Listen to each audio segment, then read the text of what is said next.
Welcome back to another episode of Motogp Mac, and today we're going to talk about some of the strong words that Fabio has said about what Yamaha are missing. Now, speaking of his season so far, he said, I haven't liked the first part of the championship at all. More than just having fun, it's been a nightmare. This year was difficult at the beginning because you ask yourself 1,000 questions. I've wondered, am I still fast? You see the way you ride, the data from previous years, and you understand what you are missing. We are missing many things. We lack in terms of riding and what the bike is lacking that we can see on the data. These are the things you know as a rider, but you can't see them on a computer.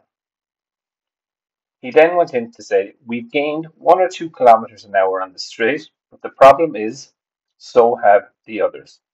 I would even say they've gained even more.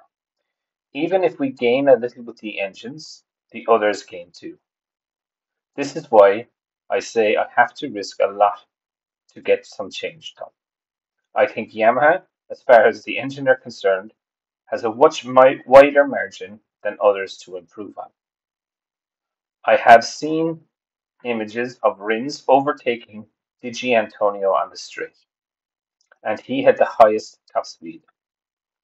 It's true, the bikes now are even faster than then, but I think in terms of speed, we are still very far from last year's Suzuki. He then went on to say, I think last year in the satellite team, we did well was in the 2020 season when Frankie and I were on the team, and we were faster than the guys in the factory team. When I joined the factory team in 2021 and 2022, I don't really think it helped. We were missing in the satellite team 2 riders who have great desire to go fast as possible and to take my place on the official Yamaha team. Being eager to get on the official bikes like I was when I was in Petronas. This was my number 1 goal. I think the riders like Davi and Valentino at the end of their career were no longer really that eager to go as fast as they were 10 years ago. I think it's normal though, but having a satellite team with 2 young guns that are triggered and eager to prove to take their place in the factory team makes you want to go faster.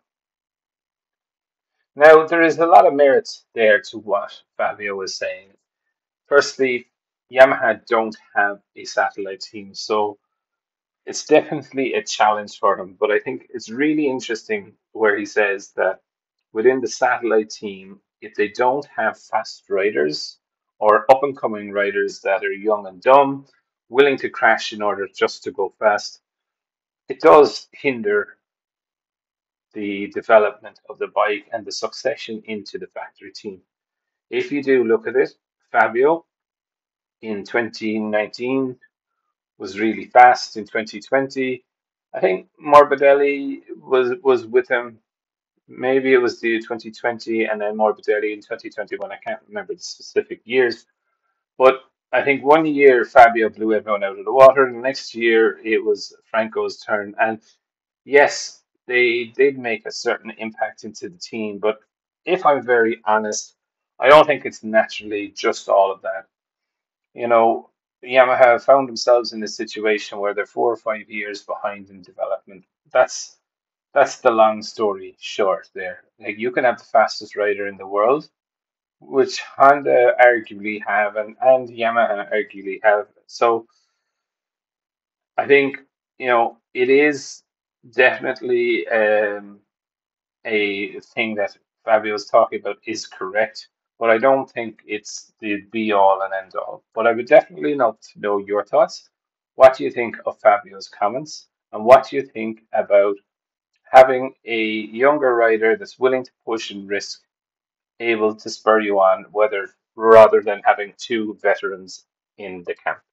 Definitely leave your thoughts in the comments below, and I'll be back again tomorrow with another video.